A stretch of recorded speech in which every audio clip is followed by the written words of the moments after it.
Shalom adik-adik, senang sekali hari ini kita bisa bersama-sama kembali untuk boleh beribadah. Rosa mau tanya nih ke kalian, sudah siap belum untuk kita bersama-sama beribadah di Komisi Anak Hosana?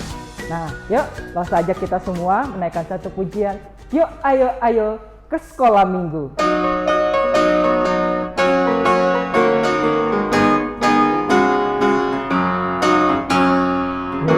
Ayo cepatlah, yuk ayo jangan terlambat, yuk ayo ikutlah aku pergi ke sekolah minggu. Burung-burung pun bernyanyi, shalalalalalalalala, bunga-bunga pun menari, goyang kiri dan kanan. Yuk ayo cepatlah, yuk ayo jangan terlambat, yuk ayo ikutlah aku pergi ke sekolah minggu. Burung-burung pun bernyanyi, shalalalalala, bunga-bunga pun menari, goyang kiri dan kanan.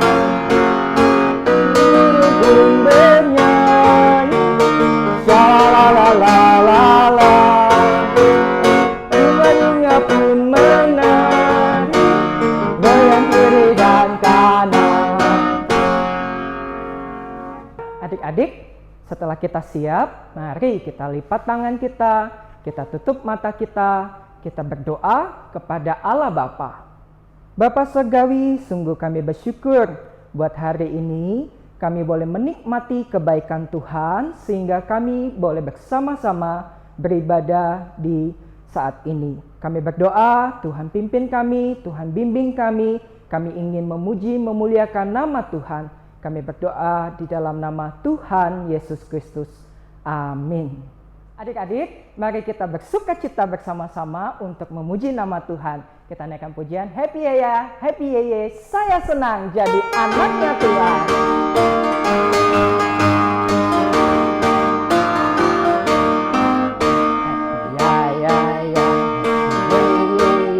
Saya senang jadi anak Tuhan, siang jadi kenangan, dari impian tapi semakin mendalam.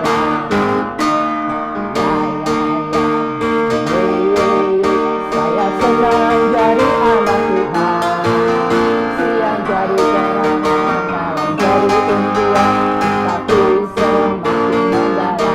Wah, senang sekali adik-adik kita bisa memuji Tuhan karena kita adalah anak-anak Tuhan. Lalu bersama-sama kita bersukacita. Happy ya. Saya senang jadi anak Tuhan, siang jadi kenangan, malam jadi impian tapi semakin mendalam. Siang jadi kenangan, malam jadi impian tapi semakin mendalam. Cinta kita semakin mendalam, cintaku semakin mendalam, cintaku semakin mendalam.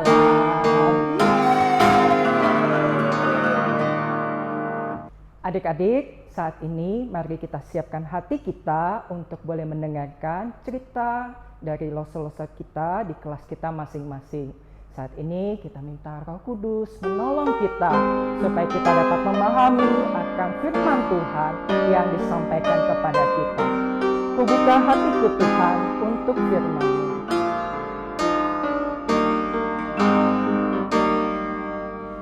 Kubuka hatiku untuk firman-Mu.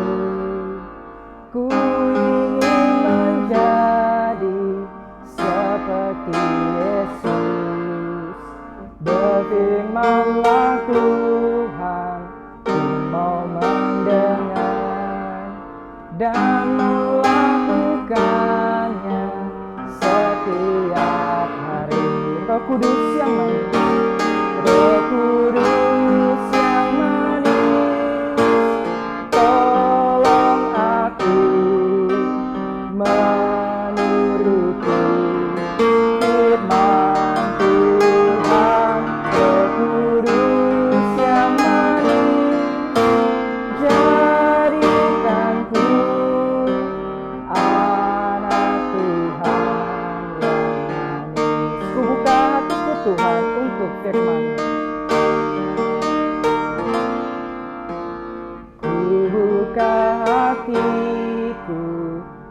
untuk firman-Mu. Ku ingin menjadi seperti Yesus. Berfirman-Lah Tuhan, ku mau mendengar dan melakukannya setiap hari. Roh Kudus yang manis, tolong aku menuruti firman Tuhan. Roh Kudus yang manis, jadikanku anak Tuhan yang manis.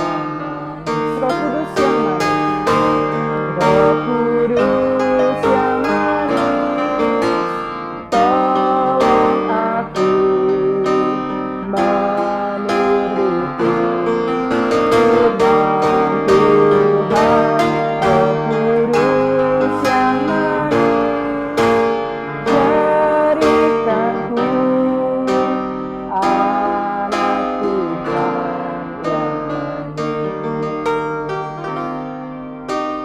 Anak Tuhan yang manis. Anak Tuhan yang manis. Adik-adik, mari kita menuruti akan kehendak Tuhan dan membiarkan Roh Kudus memimpin kita. Kita tundukkan kepala, kita lipat tangan, kita berdoa untuk firman Tuhan. Bapa Surgawi, sungguh kami bersyukur karena kami boleh memuji, menyembah Engkau. Dan saat ini Roh Kudus mohon bimbing kami, pimpin kami, sehingga kebenaran firman Tuhan boleh menolong kami menjadi anak-anak Tuhan yang manis. Anak-anak Tuhan yang taat dan juga dengar-dengaran akan firman Tuhan. Ini doa kami ya Tuhan, di dalam nama Tuhan Yesus Kristus. Amin. Adik-adik, buat kalian yang rindu memberikan persembahan, kalian bisa minta tolong papa, mama, atau orang dewasa yang ada di rumah untuk mengirimkan persembahan kalian di rekening yang ada di bawah ini ya. Sampai jumpa lagi, selamat hari Minggu, Tuhan Yesus memberkati. Hai adik-adik, kita ketemu lagi dan hari ini Loso mau menceritakan tentang bagaimana Yesus mengajarkan tentang kerajaannya. Dalam dunia, terang dunia, burung-burung di udara, balok dari matamu dan mutiara, ini dan banyak kata simbolis lainnya menarik perhatian kita ketika Yesus mengajar para muridnya. Dia sering menggambarkan dirinya sendiri dengan kalimat yang dimulai dengan kata akulah atau aku adalah. Sambil dia menjelaskan kebenaran-kebenaran rohani menggunakan gambaran-gambaran visual yang nyata dari kehidupan sehari-hari, dia mengajak para muridnya lebih lagi mengenal siapa dia itu dan apa artinya hidup sebagai warga kerajaan Kristus. Kita juga seringkali mendeskripsikan diri kita sendiri dengan mengatakan aku adalah. Sebagai contoh, aku adalah seorang Loser karena aku sudah dibekali lebih dahulu, mengikuti pembinaan dari gereja, belajarkan firman Tuhan, dan tentunya karena mempunyai hati yang rindu mengenalkan Yesus lebih dalam ke adik-adik. Yesus menggunakan pernyataan-pernyataan akulah atau aku adalah untuk mengajar para muridnya lebih lagi tentang siapa dirinya. Mari kita mencari tahu apa yang dia maksudkan ketika dia menggambarkan dirinya dalam cara-cara yang berbeda. Di dalam Cari Tahu Yuk 8 halaman 1, aku adalah aku. Sebelum Abraham jadi, aku telah ada. Kita isi dulu jawabannya. Apa maksudnya? Yesus selalu ada. Sebelum Abraham dilahirkan, dan bahkan sebelum penciptaan, dia memiliki nama yang sama yang Allah nyatakan kepada Musa. Akulah roti hidup. Adik-adik makan nasi setiap hari kan? Untuk apa? Memberikan badan kita energi untuk hidup. Begitu pula saat zaman dulu di mana roti menjadi salah satu pilihan makanan mereka. Yesus tidak berkata bahwa dia adalah roti sungguhan yang mereka makan. Roti di sini adalah kata simbolis, di mana di sini Yesus akan memenuhi kebutuhan hidup kita secara rohani. Bukan hanya di dunia, tetapi juga yang akan datang. Akulah terang dunia. Fungsi terang supaya menghilangkan kegelapan dan menolong kita untuk melihat. Kalian pernah kan berada dalam sebuah tempat yang gelap total? Tidak kelihatan apa-apa kan?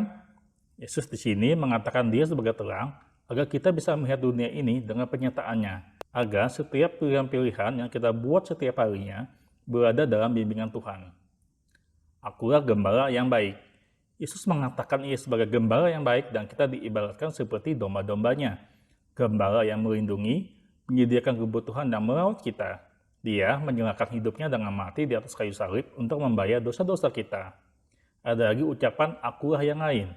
Akulah pot anggur yang benar, akulah kebangkitan dan hidup, akulah jalan dan kebenaran dan hidup. Itulah beberapa pernyataan akulah yang pernah Yesus ucapkan. Yesus juga mengajarkan banyak hal tentang kerajaannya. Kerajaan surga yang juga disebutnya kerajaan Allah. Dan warga kerajaan itu adalah orang-orang yang percaya kepada Yesus. Dalam kisah khotbah di bukit, Yesus berbicara mengenai karakter-karakter orang percaya yang mengikuti Dia. Kita juga adalah murid dari Yesus. Bagaimana kita bisa mempunyai karakter seperti itu? Tentunya dengan pertolongan dari Roh Kudus yang terus bekerja dalam diri kita, sehingga karakter kita boleh dibentuk serupa dengan Yesus. Yesus juga menggambarkan relasi para pengikutnya dengan dunia di sekeliling mereka dalam dua cara, sebagai garam dan terang dunia. Adik-adik tahu apa fungsi garam? Makanan tanpa garam itu hambar. Kehadiran murid Yesus diumpamakan sebagai garam agar membuat suatu rasa, membuat perubahan yang berpengaruh terhadap orang-orang di sekitar kita. Misalnya saat kita berkumpul dengan teman-teman yang suka menggosip hal-hal yang tidak baik. Sikap murid Kristus adalah menahan dan mengingatkan temannya agar tidak melanjutkan hal tersebut. Yesus berkata bahwa dia adalah terang dunia dan memberitahukan kepada murid-muridnya bahwa mereka juga adalah terang dunia. Apa yang dimaksud Yesus? Kita harus mengikuti teladannya dengan membiarkan terang kita bersinar di hadapan manusia, sehingga mereka akan memuji Allah ketika mereka melihat perbuatan-perbuatan baik kita.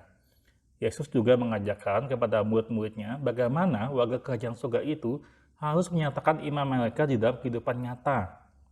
Roh Kudus akan terus mengubahkan mereka untuk mencerminkan Yesus di dalam pilihan-pilihan mereka, reaksi mereka terhadap orang lain, dan di dalam setiap aspek kehidupan. Bersyukurlah kepada Allah, karena telah membuat kita semakin serupa dengan Kristus, dan atas kekuatan yang diberikannya untuk menyatakan iman kita. Yesus tidak hanya mengajarkan kepada para pengikutnya untuk percaya Dia, mengikuti Dia, dan menaati perintah-perintah Allah, tetapi Dia juga mengambil satu langkah lebih jauh. Yesus mengajarkan bahwa memelihara perintah itu bukan hanya perilaku yang tampak di luar saja. Hal itu juga mencakup sikap di dalam diri yang ada dalam hati kita. Dalam khotbah di bukit, Yesus mengajarkan kepada para muridnya cara berdoa dengan doa yang sudah kita kenal, yaitu doa Bapa Kami. Nah adik-adik, mari kita berdoa. Bapa Kami yang di surga, dikuduskanlah namamu, datanglah kerajaan-Mu, jadilah kehendak-Mu di bumi seperti di surga. Berikanlah kami pada hari ini makanan kami yang secukupnya, dan ampunilah kami akan kesalahan kami, seperti kami juga mengampuni orang yang bersalah kepada kami, dan janganlah membawa kami ke dalam percobaan, tetapi lepaskanlah kami daripada yang jahat. Karena Engkaulah yang mempunyai kerajaan dan kuasa dan kemuliaan sampai selama-lamanya. Amin. Untuk ayat hafalan ada di Yohanes 1 ayat 8-9. Ia bukan terang itu, tetapi ia harus memberi kesaksian tentang terang itu. Terang yang sesungguhnya yang menerangi setiap orang sedang datang ke dalam dunia. Untuk minggu ini adik-adik, Roso ajak kalian saat kita berdoa, kita juga melakukan doa Bapa Kami. Doa yang diajarkan Tuhan kita sendiri. Sampai kita menunjukkan isi doa itu. Apakah kita sudah mendahulukan kekudusan Tuhan di dalam kehidupan kita? Apakah kita mampu untuk mengampuni orang yang bersalah kepada kita? Apakah Tuhan yang menjadi perlindungan kita saat percobaan menimpa? Mari sama-sama minggu ini kita berdoa dengan doa Bapa Kami ini. Sampai bertemu lagi adik-adik. Dah.